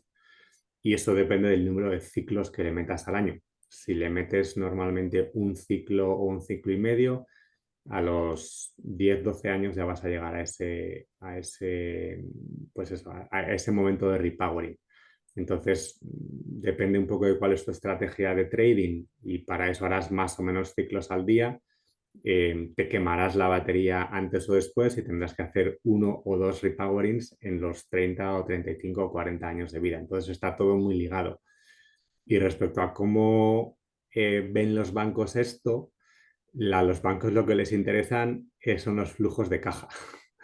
Entonces, y ellos hacen el dimensionamiento de la deuda en función de los flujos de caja que ellos perciban que están asegurados, y para eso, entre otras cosas, sirve el mercado de capacidad y o los posibles contratos con los optimizadores. Es muy parecido a un PPA, en el cual también hay una cola negativa, en la cual, pues, digamos, las condiciones de financiación durante la duración de ese contrato en el que tienes unos contract revenues son X, típicamente DSCRs más bajos, en torno a 1.3, 1.2, 1.3, y cuando entras en la parte merchant, pues el DSCR sube a 1.5, 1.6, incluso más alto para baterías. Entonces, bueno, al final, insisto, son muchos parámetros, tanto financieros como técnicos, que hay que meter en la coctelera del modelo financiero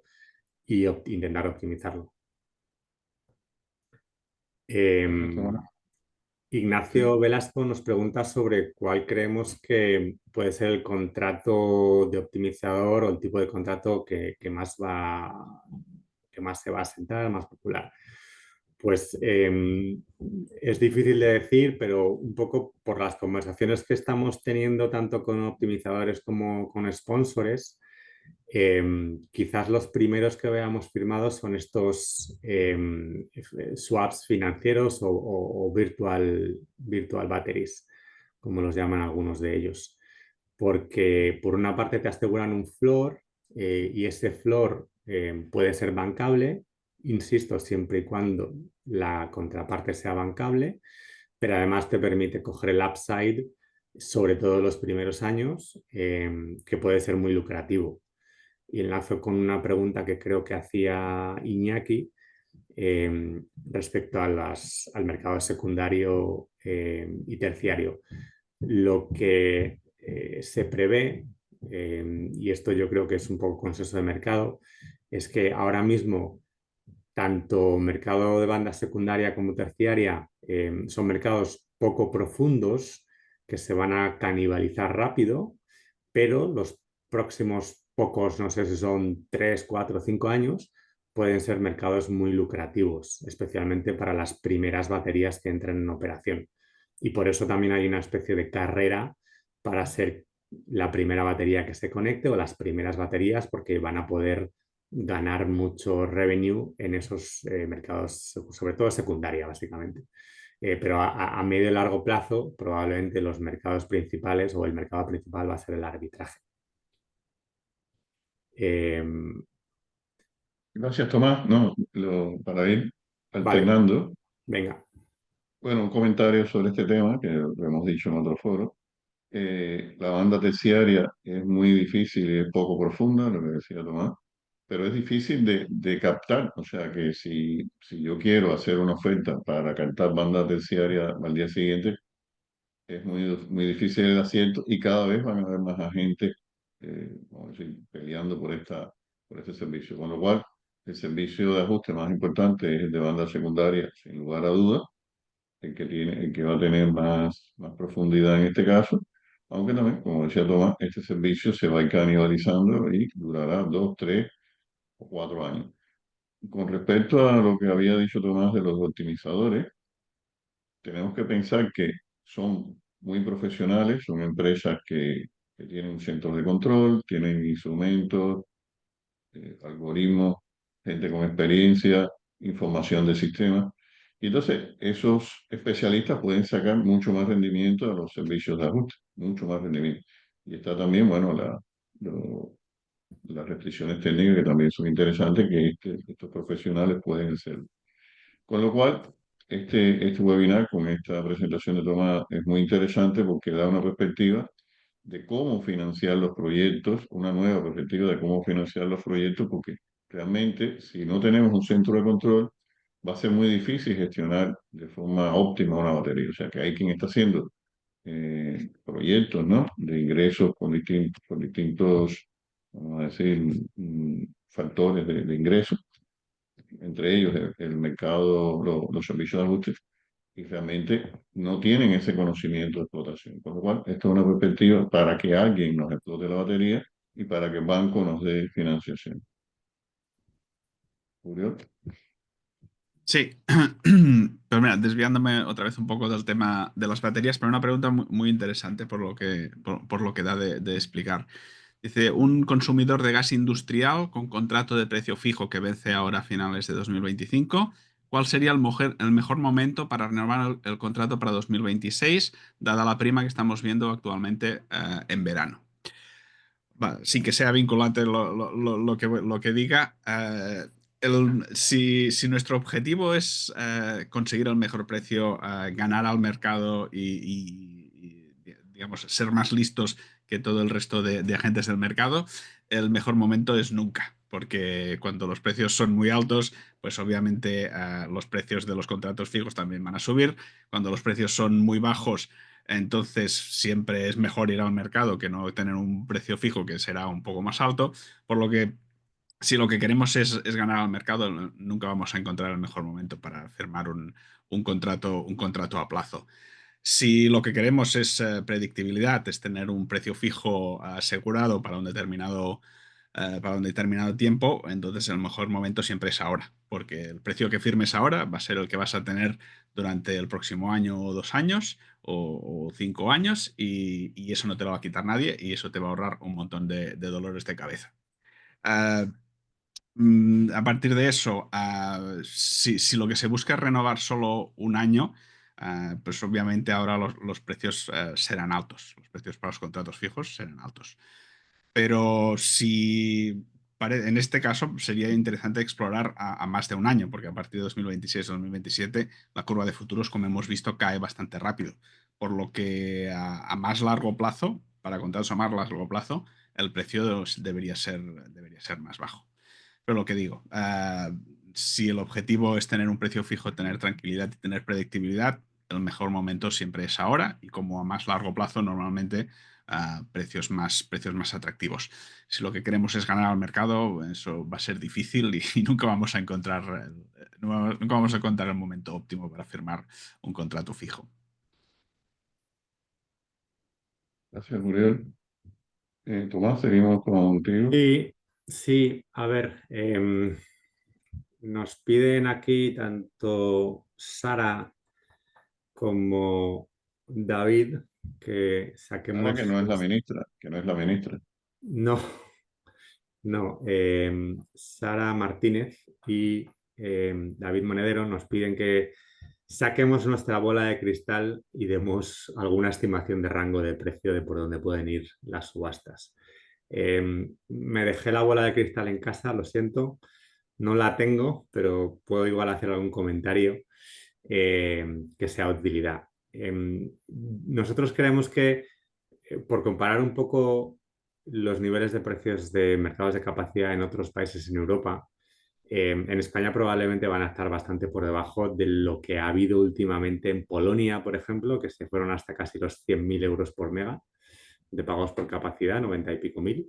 Y en Reino Unido, que llegaron a estar en torno a 70 y pico mil y ha ido bajando y ahora están en torno a 30 y pico mil pounds o libras por megavatio.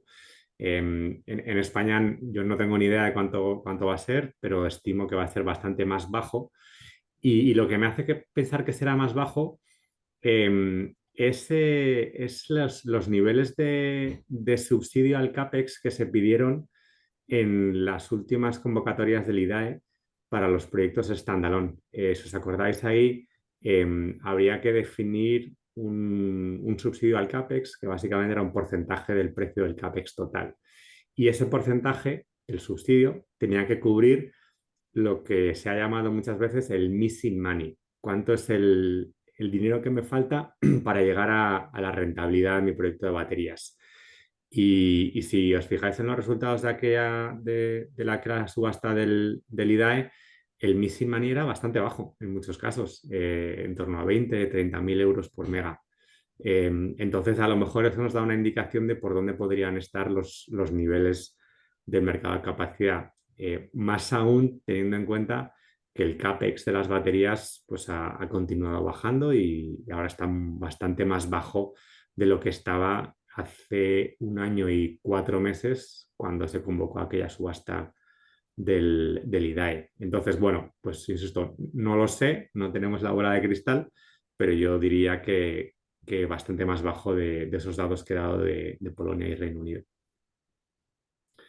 Luego Francisco Javier nos pregunta cómo de crítico es la degradación de la batería. Pues como te decía, como explicaba antes, es que hay muchos factores técnicos que hay que meter en la coctelera y están todos interconectados. Y la degradación es una de ellos. Pero, por ejemplo, el número de ciclos es uno muy importante. Como sabemos, cuanto más ciclemos la batería, la batería se degrada más. Las baterías, no soy técnico, pero hasta donde yo sé, las baterías sufren dos tipos de degradación. Una simplemente por el paso del tiempo, aunque no las uses, y otra por el ciclado. Cuanto más las uses, más las cargues y las descargues, más las degradas. Entonces, el ciclado también tiene que ver según tu estrategia de participación en los mercados.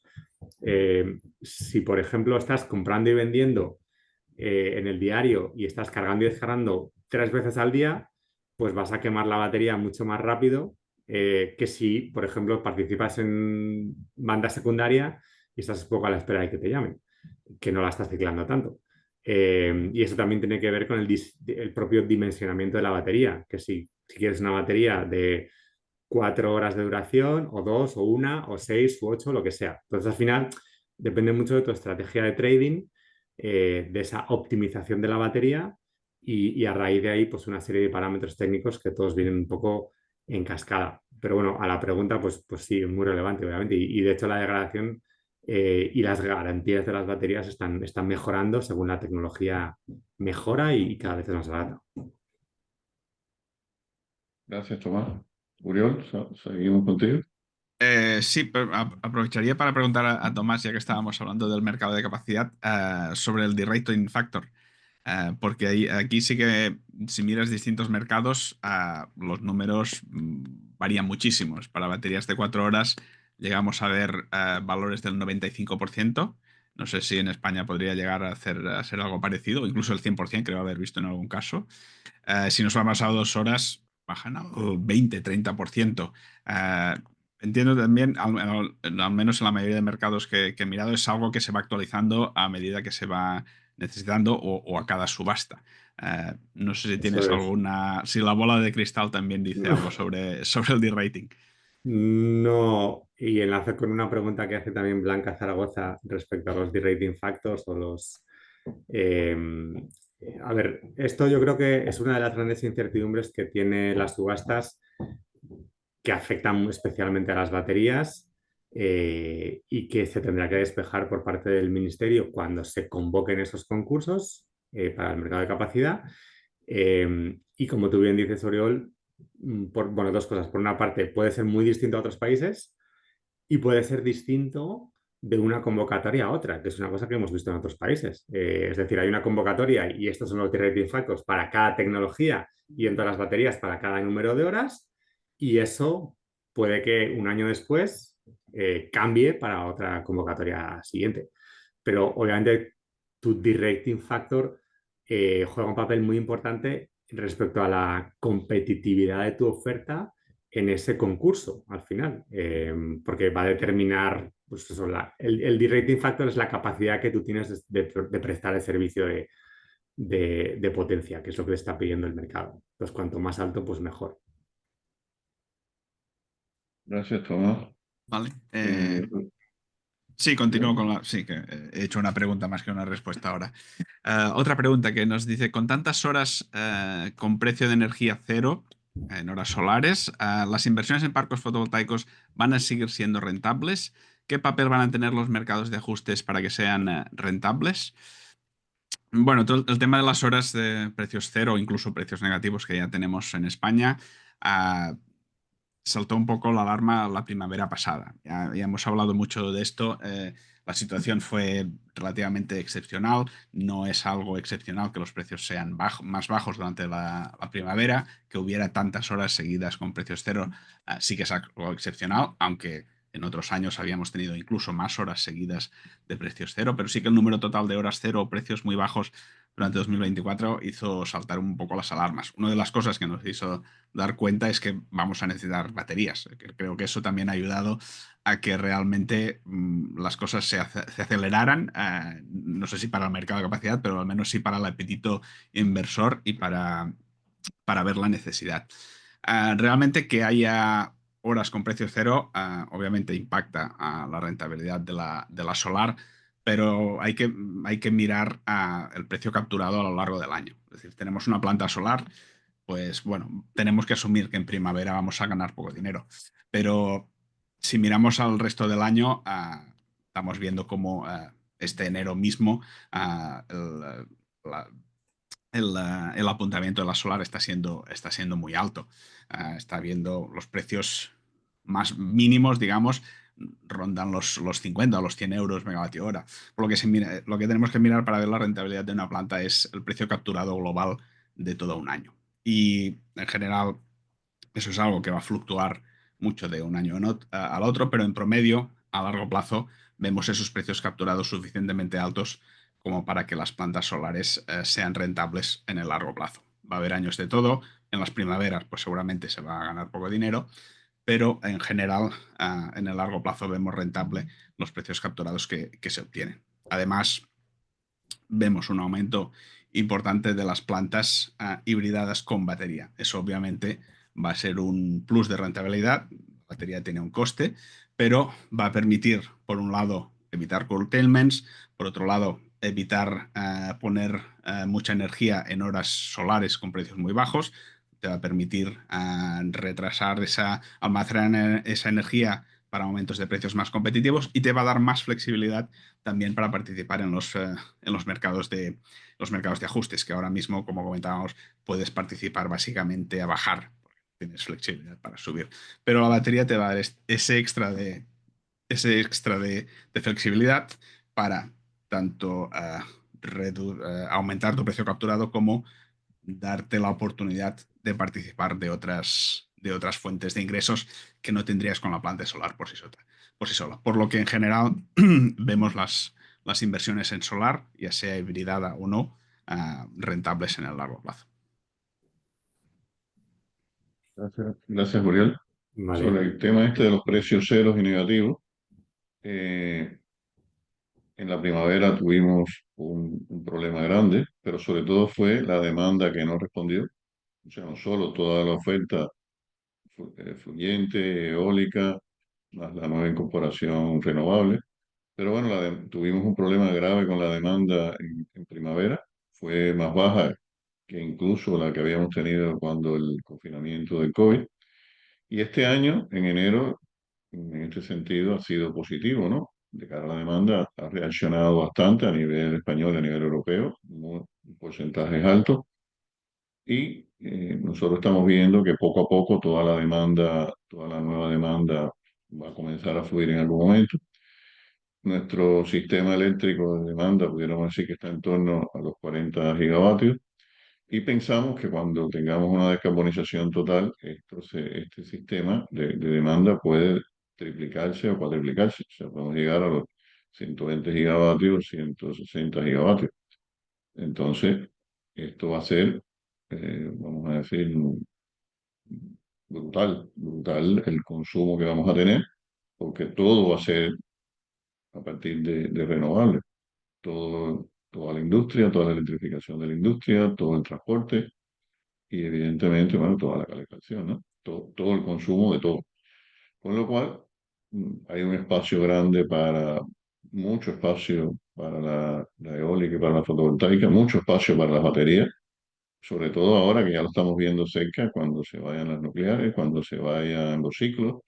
Entonces, eh, vamos a tener que tener sí, producción masiva de renovables, mucho más de lo que nos estamos imaginando. Entonces, cuando la primavera, muchos, vamos a decir, de los inversores, de los que tenían activos, se preocuparon, porque, bueno, evidentemente fueron precios bajos, precios cero, precios negativos por primera vez. Y esta preocupación, bueno, pensamos que es transitoria, bueno, y que poco a poco se va, eh, con toda la entrada de batería, con toda la entrada de demanda, no va a ser una cosa, vamos a decir, crónica, ¿no? Sino que va a pasar el efecto que era lo que decía Uriel. Entonces, bueno, Tomás, tienes también preguntas, aunque creo que Sí, te tienes que ir para no hoy, ¿no? También. sí, pero puedo responder todavía algunas otras preguntas.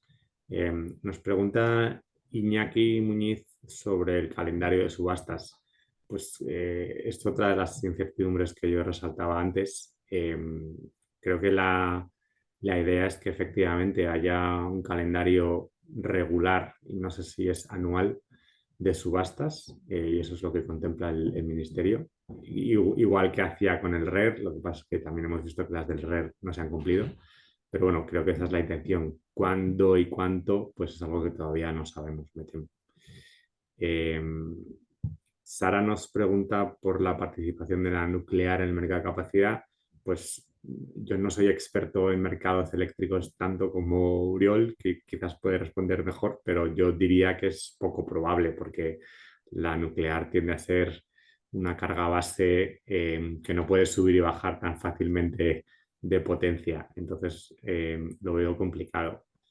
Y luego nos preguntaban también sobre algún otro, digamos, aprendizaje clave del evento que estuvimos en los últimos 2 días sobre almacenamiento, pues ahí yo resaltaría un poco lo que he dicho antes. Para mí lo más interesante fue las pistas que nos dio Carlos Redondo sobre este mercado de capacidad y como decía antes, yo salí un poco de esa sesión con la idea de que este mercado se puede aprobar antes del verano y que pueda haber la primera subasta eh, bueno, pues durante el 25, durante este año 25.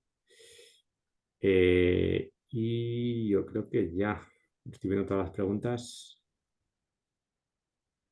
Sí. Sobre el evento, algo más así que pueda comentar. ¿Perdón? No, sobre el evento que estuviste 2 días, algo Bueno, pues que... yo creo que lo destacable es que había muchísima gente, mucho interés. Nosotros también como asesores financieros es algo que estamos viendo, detectamos un apetito tremendo por parte de todo tipo de inversores nacionales e internacionales. Ahora mismo el mercado del almacenamiento es un mercado caliente en el sentido de que todo el mundo quiere posicionarse y quieren desarrollar sus propios proyectos de baterías, tanto hibridados como standalone. Hay muchísima actividad de desarrollo, muchísimos puntos de conexión pedidos, pero es verdad también, y esto es una cosa de las que se dijo durante las sesiones, bueno, pues que el proceso de tramitación está yendo un poco más despacio de lo esperado y es principalmente por falta de experiencia, por falta de conocimiento por parte de las administraciones y los técnicos que tienen que tramitar los expedientes. Al final, este es un tipo de activo nuevo que se desconoce y eso hace pues, que, a pesar de que la regulación esté ahí, pues hace que no se sepa muy bien cómo tratar y quizás hace falta algún tipo de orientación por parte de las comunidades, por parte de los ministerios, para ayudar a esos técnicos que tienen que gestionar los expedientes para que lo puedan hacer de la forma más diligente y más fácilmente posible. Pero bueno, el mensaje para mí, Antonio, es que el mercado de almacenamiento en España es un mercado con mucho futuro, con mucho interés, con mucha actividad, que todavía no estamos viendo las primeras instalaciones, pero las empezaremos a ver en 2025 y probablemente a partir de 2026-27 ya empecemos a ver una masa crítica importante de nuevas instalaciones de baterías en España, algunas soportadas con estos mercados de capacidad y con estos contratos de optimización. Más, aprovechando que estás aquí y tu conocimiento y la empresa en que estás, que trabaja a nivel europeo en muchos ámbitos, hay mucha gente que están conectados y que nos preguntan, y es un tema de interés, que es el hidrógeno renovable, ¿no? Es una cosa que llevamos años hablando de eso, del futuro que tiene, y hemos visto, no sé, o tenemos la percepción de que ha habido cierto enfriamiento, o sea, que ese entusiasmo que había hace unos años se ha apagado un poco. Vosotros, en JLL o tú en lo personal, ¿cómo percibes el tema del hidrógeno, la financiación, el movimiento? ¿Cómo tú lo ves? Hmm. Pues bueno, yo quizás sí que es verdad que ha habido en los últimos meses algunos anuncios de grandes empresas que igual, bueno, desaceleraban, digámoslo así, su inversión en proyectos de hidrógeno y eso ha podido ser percibido como una cierta desaceleración del mercado. Pero a nosotros nos consta que sigue habiendo mucha actividad de desarrollo y mucho interés inversor. De hecho, es uno de los vectores energéticos más importantes y que probablemente tiene futuro y que también cuenta con el apoyo del Estado, del gobierno en este caso. Hay una subasta del Banco Europeo del Hidrógeno que todavía está vigente. También se dijo por parte del secretario de Estado que había otros 400 millones de euros extra adicionales para proyectos en España. Nosotros estamos hablando y estamos ayudando a desarrolladores de proyectos de hidrógeno renovable a levantar capital, a buscar inversores. Tenemos transacciones en marcha, vemos ese apetito. Ahí yo resaltaría quizás que los plazos son un poco más a largo plazo y que también es muy importante, bueno, como sabéis, los proyectos de hidrógeno necesitan agua, necesitan electricidad, necesitan bueno, si están hibridados con solar, buena ubicación, ¿no? Pues esos tres son los parámetros desde un punto de vista técnico que los desarrolladores tienen que asegurarse: buena irradiación, agua y fuente de electricidad, que puede ser de la red o de otros sitios, pero fuente de electricidad idealmente, bueno, casi que es importante que sea 24/7. Y luego, por otra parte, un punto crítico es la solución al off-take. Los inversores, el feedback que nos llega de los inversores es que claramente necesitan tener mucha visibilidad sobre quién va a ser el comprador de ese hidrógeno o ese derivado del hidrógeno, que puede ser amonia, puede ser, bueno, múltiples derivados que vayan a comprarlo a futuro. Y esa visibilidad tiene que ir más allá de las buenas palabras, es decir, con una carta de interés que te diga me interesa tu hidrógeno, no es suficiente. Dime cuándo, dime cuánto y dime a qué precio. Y entonces ya empezamos a hablar más en serio, y entonces es cuando los inversores realmente sí que miran los proyectos con interés para realmente invertir tanto en DevEx como en CapEx sobre esos proyectos.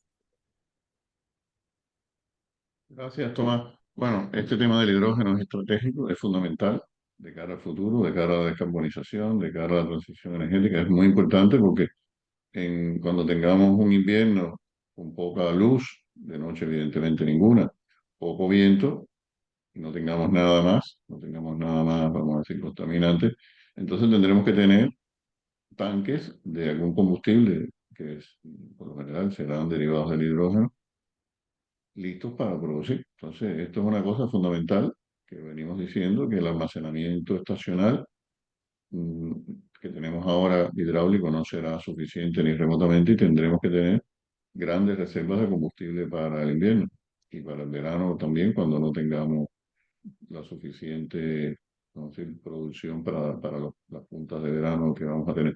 No sé si sobre este tema, Oriol, tienes algún comentario. Sí, bueno, una de las cosas que tenía anotadas más o menos es sobre estamos hablando de baterías, que es almacenamiento un poco a corto plazo, digamos, intradiario o a lo mejor semanal, pero está el tema del almacenamiento estacional, ¿no? Que haremos eso en invierno cuando haya poca luz y poco viento, ¿no? Y yo creo que sí, el hidrógeno se apunta como una de las soluciones. Siempre se critica un poco de que si creas hidrógeno con electricidad, después lo vuelves a convertir en electricidad, pierdes te quedas con la mitad de la energía que invertiste en crearlo, ¿no? Pero si realmente vamos a tener tantas renovables como se espera que tengamos, pues sí, vamos a perder parte de esa electricidad transformándola y almacenándola, ¿no? Pero no debería ser un problema. Pues sí, el hidrógeno será más caro que producir directamente con la solar, pero bueno, cuando tenemos poco gas también lo pagamos muy caro, ¿no? Eso no creo que vaya a ser o que deba ser un problema para impedir usar el hidrógeno a modo de estacionamiento, de almacenamiento estacional. Y por otra parte, también hay otros sistemas para almacenar energía a más largo plazo. Y si realmente es demasiado caro hacerlo con el hidrógeno, pues seguro que van a salir nuevas tecnologías, nuevas invenciones, nuevos desarrollos, porque al final hay un hueco ahí, vamos a necesitar esa energía, por lo que si hay espacio, seguramente que se va a llenar con innovación. Y a largo plazo, pues tendremos otras soluciones. No creo que vaya a ser un problema. Oriol, ¿tienes preguntas ahí para ir haciendo ya un poco la conclusión? Sí, tengo alguna. Volviendo un poco al tema de las baterías, a la hora de hacer previsiones de ingresos, nos preguntan cómo abordáis la complejidad de gestionar baterías en un sistema híbrido con renovables y qué papel juega la optimización para maximizar la eficiencia en cada ciclo de carga y descarga. Sí, a la hora de hacer previsiones de ingresos, lo ha comentado también Tomás, ¿no?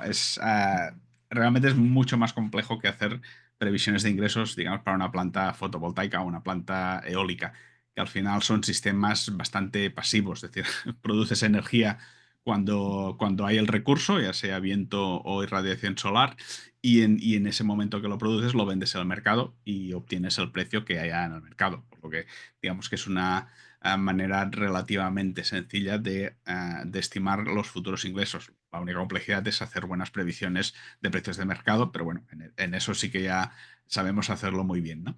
En el caso de la batería, no es un sistema pasivo, es decir, va a depender de cómo la gestiones. Y como hemos visto, pues lo puedes hacer de muchas maneras y es muy complejo. ¿Cómo lo hacemos? Pues básicamente nos centramos primero en el tema del arbitraje de precios. Como ha dicho Tomás, en el largo plazo esa va a ser un poco la base del revenue stacking, y encima de eso se pueden incrementar los ingresos, pero hacemos la previsión de ingresos por arbitraje de precios en el mercado diario e intradiarios, y básicamente eso lo hacemos a partir de las simulaciones de precios horarios que tenemos, es decir, miramos prácticamente cuáles son todos los futuros posibles de precios horarios en el largo plazo, y ahí ponemos una batería a hacer arbitraje, que eso sí que es más sencillo, comprar en horas bajas, vender en horas de precios más altos. Hay algunos parámetros sobre cuánto de agresivo quieres ser, porque tu batería se va a degradar más rápido también, depende de cómo lo hagas, pero ajustando esos parámetros puedes obtener una previsión bastante sólida, digamos, de cuál sería la base de tus ingresos a largo plazo. Encima de ello, tienes que ponerle lo que puedes ganar de más adicionalmente por la participación en los servicios de ajuste. La complejidad de eso es que son mercados en tiempo real que dependen de los desvíos, de los imbalances que puede haber en cada momento, por lo que simularlos a largo plazo no tiene mucho sentido. Aparte que sería complejo, pero no tiene mucho sentido hacerlo más allá de 1, 2, 3 días. Entonces lo que hacemos es, miramos si tenemos una batería ahora y la ponemos a operar, o vemos cómo podría haber operado durante el último año, cuánto podría haber ganado una batería el último año, y a partir de eso hacemos estimaciones, ¿no? Si esa batería la ponemos a operar a partir de ahora, si aumentamos la capacidad de baterías disponibles, cómo se canibalizarían los precios, y de ahí hacemos una optimización, una estimación de cuánto podría ir evolucionando esos ingresos adicionales de cara a largo plazo, ¿no? Esa es la manera, es decir, centrándonos mucho y obteniendo un resultado sólido para el arbitraje de precios, y a partir de ahí estimar cuáles podrían ser los revenues. Pero ahí dependerá de cuánto de agresivo quieras ser también en los servicios de ajuste, porque participar más en los servicios de ajuste quiere decir también que tienes que estar más dispuesto, por lo cual también reduces lo que puedes ingresar por arbitraje de precios, por lo que sí, ahí está la complejidad, ¿no? No puedes dar, es decir, podríamos dar infinitos resultados porque puedes gestionar tu batería de manera infinita, ¿no? Pero lo que hacemos es una estimación de una base sólida o bastante segura de ingresos por arbitraje, y a partir de ahí dar estimaciones de cuánto de más. Pero obviamente cuanto más agresivo seas, pues más puedes ganar, también más desgastarías tu batería, y en el largo plazo pues también vemos cómo se va reduciendo esas oportunidades en los servicios de ajuste. Muy complejo, muy complejo. Ya no es una columna de resultados, sino que necesitas varias y muchas explicaciones de qué es lo que tenemos en cuenta y en base a qué damos esos resultados. Y obviamente a partir de ahí, dependiendo de lo que quieras hacer, pues será más o será menos. Será más arriesgado o menos arriesgado. Y mira, hay una pregunta que está relacionada con los consumidores y en qué medida los sistemas híbridos pueden presentar o dar ahorro a la batería, al consumidor, ¿no? En este caso estamos haciendo tres casos fundamentales que son autoconsumo más batería, cogeneración más batería y también alumbrado público con batería, o sea, ayudado con batería. Esto lo estamos haciendo dentro del grupo que había explicado Oriol, eh, consumidores industriales y electrointensivos. Y entonces, bueno, estos son los proyectos que nos están planteando, ¿no? O sea, los que producen nos están pidiendo cómo aumentar la rentabilidad del proyecto, cómo facturar más, y los que consumen nos están pidiendo cómo consumir menos de la red y cómo pagar menos. Yo creo que aunque quedan preguntas todavía pendientes que responderemos por email, podemos hacer una conclusión cada uno, por ejemplo, Tomás y Uriol después, para ir concluyendo el evento. Muy bien, sí, pues quizás respondo rápidamente a Daniel Fernández una última pregunta antes de mi conclusión. Eh, Daniel, efectivamente, el mercado de capacidad, como decía antes, está diseñado para asegurar la firmeza, la seguridad de suministro. No está diseñado para fomentar las baterías. Otra cosa es que las baterías se puedan beneficiar de eso. Y que tenga que haber o no más ayudas al CAPEX mediante PERTES o algo similar, pues yo tengo mis dudas a raíz de los resultados del último PERTE de Standalone, pero creo que hay un consenso por parte de la industria y también por parte de las administraciones que el sistema eléctrico necesita de más baterías y que es bueno que se instalen más baterías para el sistema y que va a ahondar en mejor seguridad de suministro, precio más barato, en fin, son todo bondades, digámoslo así. Y cuáles son los mecanismos que tiene el gobierno para incentivar eso, pues son varias palancas y una de ellas son los PERTE que utilizará según crea conveniente. Pero es verdad que son cosas totalmente distintas, así que de acuerdo contigo. Como conclusión, para mí, Antonio, es muy fácil. Como decía antes, el mercado de perdón, el mercado de las baterías es un mercado en auge que está generando mucho interés por parte de desarrolladores, inversores, utilities, IPPs. Creo que hay mucha actividad de desarrollo, mucha interés inversor. Como decía, las baterías son buenas para el sistema eléctrico, aportan muchas cosas necesarias y positivas. Y tanto el mercado de capacidad como estos contratos con optimizadores pueden facilitar o beneficiar al despliegue de esta tecnología en nuestro sistema eléctrico, y es algo que iremos viendo probablemente o con certeza en los próximos meses y años. Oriol. Pues bueno, coincidir con Tomás de la importancia y la relevancia de las baterías y que todo parece que todo se está alineando para que realmente empiecen a despegar este año y que empezamos a ver cierto impacto en los mercados y en el sistema en los próximos años, ¿no? Parece que ya tenemos la regulación, tenemos procedimientos de operación, tenemos el mercado de capacidad que ya está ahí. Como he dicho, nos hemos dado cuenta ya de que las necesitamos, porque en primavera tuvimos una situación un poco crítica. Yo creo que se está alineando todo y realmente va a ser el año de las baterías, o al menos del despegue de las baterías. Supongo que el impacto en el sistema y en los mercados a lo mejor tardará algún año más, pero creo que sí, 2025 va a ser el año de las baterías.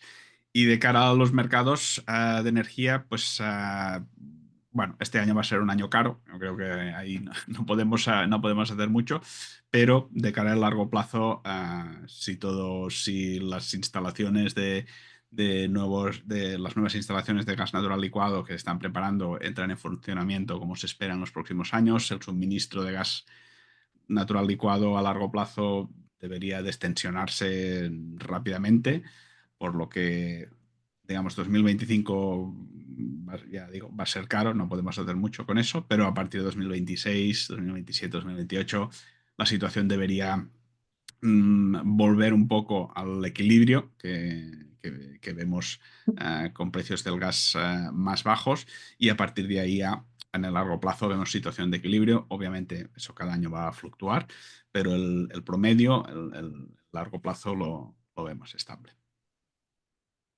Gracias, Oriol.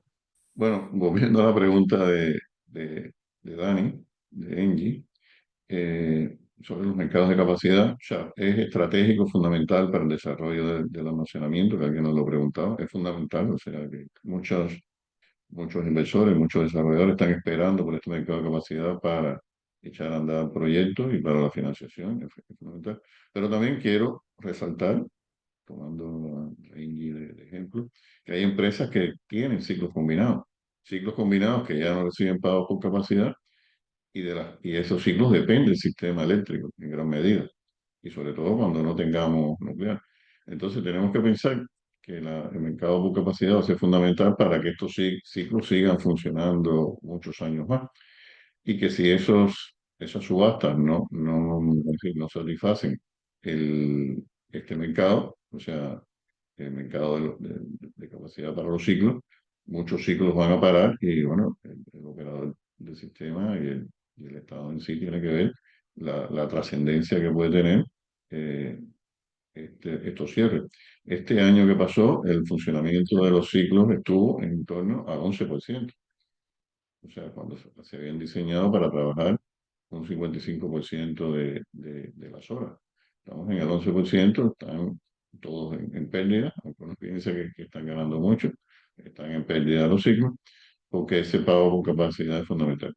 Haciendo una conclusión, bueno, primero agradecer a Aurelia Tomás sus intervenciones, sus presentaciones y bueno, sobre el tema del mercado eléctrico, va a subir, está subiendo, la demanda está subiendo. Exhortar a los grandes consumidores electrointensivos que hagan cobertura, que busquen PPA, que es importante, todavía hay mercado y pueden aprovechar esta situación de tener una cobertura porque el precio puede seguir subiendo. Y el tema de los, del almacenamiento, el tema de la batería, la hibridación, es estratégico. Lo hemos dicho, este quinquenio que comenzó en enero es el quinquenio de las baterías y la hibridación y va a ser difícil en el futuro ya inmediato, ver proyectos de eólica fotovoltaica sin batería. O sea, que esto es una cosa que va a ir creciendo. Nosotros desde hace años estamos diciendo que los parques deberían ir pensando en pequeñas baterías para ir empezando y poco a poco ir, vamos a ir introduciendo cada vez más, aprovechando que es una tecnología que cada vez va a ser más confiable, más robusta y a su vez más barata. De nuevo, gracias a todos los que han estado aquí durante estas casi 2 horas y gracias a los ponentes. Invitarlos al webinar que vamos a tener en marzo, que será el quinto que haremos con Iguay. Y todavía seguramente habrá más ponentes, además de Antonio Hernández, Tono. Y bueno, los puntos a tratar los tendremos que perfilar mejor. Pero un tema fundamental que vamos a tratar en marzo con ellos va a ser el tema de las baterías. O sea que cada webinar que hagamos va a tener un contenido importante de batería. Sin más, nos despedimos y esperamos verlos en marzo de nuevo. Gracias y hasta luego. Muchas gracias. Muchas gracias, adiós.